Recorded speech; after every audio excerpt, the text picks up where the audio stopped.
Olá pessoal, meu nome é Arthur Lima, eu sou programador e este canal é o AL Code.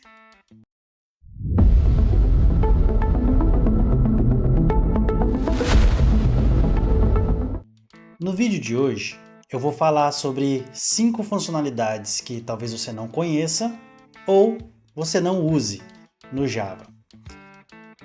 Você já ouviu falar de Objects Class?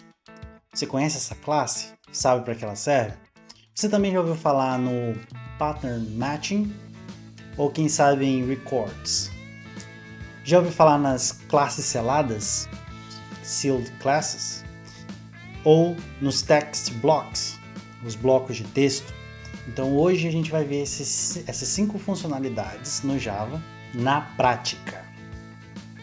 Vamos começar então com a primeira funcionalidade, que é a Utility Class. Ela foi introduzida no Java 7 em 2011, então já faz muito tempo. Ela centraliza a checagem de nulos. Então é muito comum a gente ver nos códigos as pessoas usando uma velha abordagem, como por exemplo de verificar se é nulo dessa forma aqui, ó, se é diferente de nulo ou se é nulo.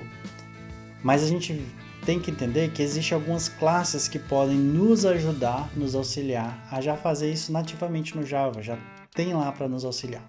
Então a gente vai colocar aqui um valor inicial com nulo e também vai ter um fallback aqui para caso a gente não tenha esse valor. Vamos mostrar a antiga forma, que é justamente essa como eu expliquei. A gente vai ter um if, onde a gente vai checar se ele é igual ao nulo. Se ele for igual ao nulo, a gente vai acrescentar um valor dentro dele. Essa é a antiga forma. E eu vou dar um play aqui para que a gente possa ver ele se executando aqui no lado direito. Então, como vocês podem ver, ó, a antiga forma de checagem é justamente essa.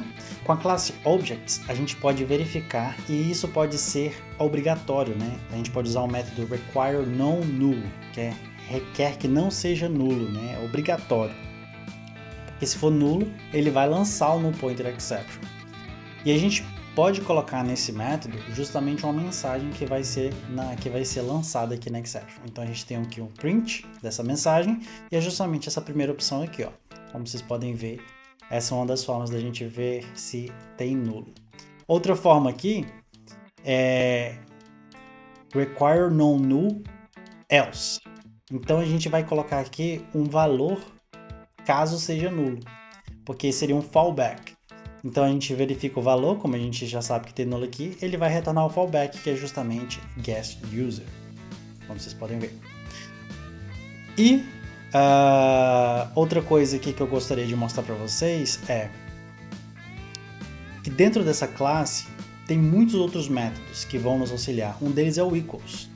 Muitas vezes, quando a gente tem dois objetos diferentes, a gente precisa verificar se o primeiro é nulo, para caso ele não ser nulo, a gente usar o equals dele para checar o segundo. Que aí se o segundo for nulo, não tem problema. Não vai dar null pointer exception, porque a gente já fez a verificação pelo menos no primeiro.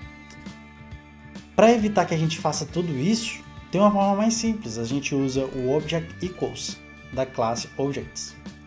Na classe Objects vai ter vários outros métodos, como isNull, non-null. isNull no caso é para verificar se for nulo ele retorna true, se não for nulo ele retorna false, e non-null é o oposto. Então, como vocês podem ver, false e true aqui nas opções. Vocês repararam que ao utilizar também esse equals aqui dos dois objetos, ele retornou true quando os dois são nulos? É isso que você também tem que tomar cuidado, né? Quando for utilizar alguns métodos utilitários, você tem que saber como ele funciona por detrás. Se você abrir a documentação dele aqui, ele vai mostrar justamente isso, né? Por ele retornar true se os dois forem iguais, consequentemente, se os dois forem nulo, ele vai retornar true. Então, se esse não é o que você espera, não utilize ele, tá? Mas é importante saber que ele existe, é importante dar uma olhada na classe Objects, porque tem muitos métodos lá que você pode utilizar. O outro que eu gostaria de mostrar para vocês é o Pattern Matching do Instance of. Então, se a gente abrir ele aqui, a gente vai ver que ele foi introduzido no Java 16 e ele é muito bom para que a gente deixe o código menos verboso. Porque do jeito antigo, como que a gente poderia fazer um instance of? Coloquei aqui embaixo para facilitar a visualização. Se vocês verem, essa é a forma antiga, né? A gente verifica se é uma instância de string. Se for, a gente tem que fazer um cast aqui dentro, nessa forma antiga. Na forma nova, a gente não precisa fazer um cast, porque se for do tipo string, ele já vai me permitir criar uma nova instância de um objeto aqui. Então, eu dou um espaço aqui, depois do instance of, coloco um nome e esse nome já vai ser o meu objeto que eu posso usar dentro do bloco if. Então, o escopo dele é o bloco onde ele pertence, onde ele iniciou. Se vocês verem aqui, eu criei uma instância de string e uma instância de integer. Então, a gente vai detectar pela instância e vai dar um print. Vamos verificar aqui como funciona. Primeiro com a string. Olhem aqui do lado direito. Essa é a forma antiga, como eu expliquei. E na forma do Java mais moderno, a gente mostrou que foi detectado uma string. Agora vou tentar um integer.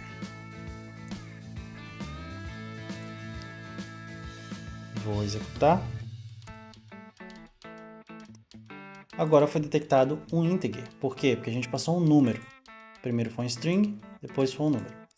Então, esse é o pattern matching, né? É a forma nova que foi introduzida no Java 16. Vamos passar para a próxima funcionalidade que talvez você não conheça, que são as records. Já ouviu falar? As records, elas vieram para facilitar a criação de algumas classes. Quando a gente está trabalhando com web, geralmente a gente cria muitas classes DTOs, né? São classes que a gente usa só para receber uma informação, depois a gente transforma ela em models para salvar em um banco, para fazer alguma coisa, ou o oposto, né? Pega a informação do banco de dados e transforma no DTO para enviar essa informação para alguma página web, para algum outro serviço web. As records, elas facilitam isso, porque para você instanciar uma classe, você precisa colocar os getters e setters, você precisa colocar um monte de código e deixa a sua classe acaba sendo muito verbosa. Tem algumas ferramentas como o Lombok que facilitam a sua vida, mas se você não fosse usar, você teria que colocar lá todos os getters, setters, construtores, etc e etc. Já as records, elas substituem essa necessidade. Como vocês podem ver, para instanciar uma record é muito parecido com a classe, você dá um new e passa os parâmetros, então esse aqui é o construtor da record, mas como ela é por debaixo dos panos? Ela é assim, você coloca o nome dela aqui, private record, o nome dela e já coloca os parâmetros que vão ser utilizados nela. Não preciso colocar nenhum outro código. Não preciso colocar getters, não preciso colocar setters, não preciso adicionar o Lombok, nada. Com isso, a gente já vai ter a classe, ela tem um toString padrão, a gente vai ver. Ela também pode ser comparada, ela compara com o equals os campos e vai dar true. E ela também pode ser acessada, em vez de get name, a gente vai colocar só name. Então vamos executar. Vamos rodar aqui. Como vocês podem ver, já tem um toString padrão. Retornou true, mesmo sendo dois objetos diferentes, porque eles têm os mesmos valores. E tem um acessor, né? Ele substitui o getName, não precisei colocar o getName, ele já tem o nome lá. Assim como também vai ter idade, né? Se eu colocar aqui se eu colocar aqui age, também vai ter esse acessor lá dentro. Só para mostrar para vocês. Legal, né? Então, essas são as records. Vamos minimizar aqui. O quarto item que eu gostaria de mostrar para vocês são as classes seladas, sealed classes. Essa funcionalidade, ela foi introduzida no Java 17. A versão final, claro. Começou no 15, foi para 16 e no 17 eles finalizaram, tá pronto. E ela é o seguinte, a gente vai ter aqui uma classe que vai ser a mãe e vai ter seus filhos, né, que é justamente a herança, né, que vai herdar. Então, se a gente abrir aqui o círculo, a classe círculo, a gente vai ver que tem uma classe mãe aqui, shape, forma, e ela tem essa palavra-chave aqui, sealed. E também tem essa outra que é justamente permits, que é tipo assim, ela é selada e ela só permite que círculo e retângulo estendam dela, herdem dela. Se eu tentar qualquer outra classe, como eu vou mostrar aqui para vocês, herdar dessa aqui, não vai funcionar. Então, como vocês veem, eu criei algumas records, também pode ser record, não precisa necessariamente ser classes. Eu criei records para facilitar aqui. Se eu tentar tirar o comentário dessa classe aqui que eu já deixei, vocês vão ver que não vai permitir, porque essa shape aqui, ela é selada. Ela não permite que outra classe implemente ela. Então, não vai permitir. Se eu quiser que essa minha classe aqui faça parte da lista, eu tenho que incluir na lista da classe mãe, da classe principal. Então, vamos ver isso funcionando. Vamos lá. Aqui no código, a gente então tem o círculo e o retângulo. E o círculo vai fazer tem 3 de raio, o retângulo vai ter aqui 3 de largura, 4 de largura e 5 de comprimento. E a gente vai calcular a área. O cálculo da área também vai usar o pattern matching, que eu vou mostrar aqui para vocês. Por quê? O switch case também mudou um pouco nessa parte. Então, se vocês veem como é uma forma que eu estou recebendo aqui, eu posso fazer o case dessa maneira aqui, porque estou usando o record. Então fica bem mais fácil. Então, o círculo já tiro o raio, que é justamente o que eu quero dessa classe círculo. E eu posso usar ele aqui diretamente para fazer meu cálculo. O retângulo é a mesma coisa, já tirei de dentro da classe esses valores de largura e altura e agora eu posso verificar isso. Se eu tirar aqui o comentário para vocês verem e tentar colocar uma outra classe que não faz parte, tipo a string, ele vai falar que não é que é requerido tipo shape. Eu não posso passar uma string. Então, esse é o erro. O segundo aqui é uma forma de mostrar para vocês como a gente faria sem o pattern matching. Então, se a gente quisesse passar o círculo aqui, seria dessa maneira e teria que usar C, né, que a gente nomeou essa variável como C, que é radius, né, o raio. Então, é justamente isso para vocês verem, né, que algumas coisas são facilitadas no pattern matching, porque eu já extraí o raio. E para a gente testar, como vocês podem ver, calculou aqui. Então, é possível utilizar esse padrão aqui de sealed classes. Eu nunca utilizei nos meus códigos, mas talvez para alguma empresa, alguma regra de negócio seja necessário criar esse tipo de classe. Por último, para a gente finalizar, vamos ver os blocos de texto. Os blocos de texto, eles foram incluídos no final no Java 15. Ele começou no 13, foi pelo 14 e terminou finalmente no 15. Ele facilita quando a gente for escrever queries para o banco de dados. Muitos sistemas que eu já trabalhei tinha a query no repositório e a gente tinha que dar enter e ele fica. Vou mostrar aqui para vocês como ficaria para fazer mais fácil aqui. Seria string query. Ó, me deu esse select aqui. Para a gente ler esse select mais fácil, a gente poderia fazer assim, por exemplo. Dar um enter aqui. From users, where. Por exemplo. Pronto, por exemplo.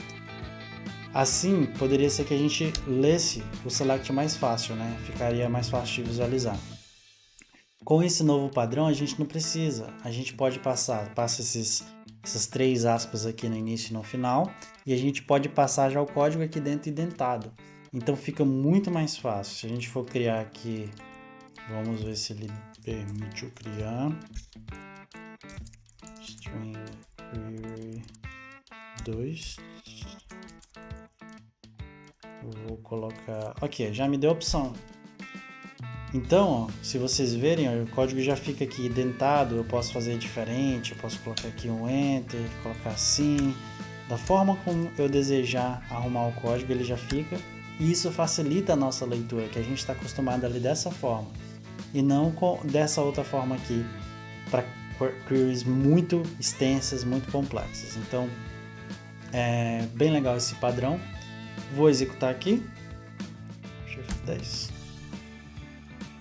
Então, como vocês podem ver, ele já mostra o código indentado, na forma que a gente está mais acostumado de ler. Recapitulando, a gente viu a classe Objects, que é um utilitário para verificar nulos no seu código. A gente viu também o Pattern Matching para o Instance of. A gente viu as Records, classes seladas, Sealed Classes, e também o bloco de texto. Espero que você tenha gostado desse conteúdo. Se gostou, deixa um like, não esqueça de se inscrever, coloque aqui as suas dúvidas, coloque também se você já conhecia todos ou não, conhecia, por exemplo, o Test Blocks, só não usa. Me fala aqui, deixa aqui um comentário que vai ajudar muito esse canal a alcançar outras pessoas. Vejo vocês na próxima, fiquem com Deus e tchau!